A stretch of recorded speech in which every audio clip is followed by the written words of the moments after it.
katika zile hafla na sherehe za uzao wa Mtume alayhi salatu wassalam, watu wakapiga dufu na wakaimba kasida, wakajikusanya, baadhi yao wakacheza, baadhi yao wakakatika viuno, wanawake kwa wanaume.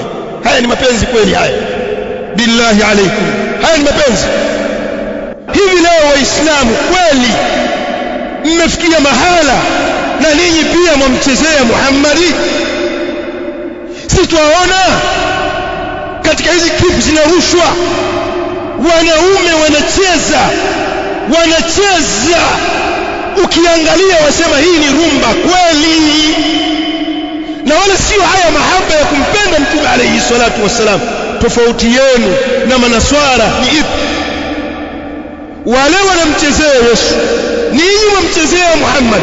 Twasema kumchezea kwa sababu haya mnayofanya Mtume alayhi salatu wassalam hajaamrisha hayo. Waimba, wacheza, la, hayo siyo mapenzi ya kweli. Mwajidanganya katika nafsi zenu, na wengine mko hapa. Elimikeni.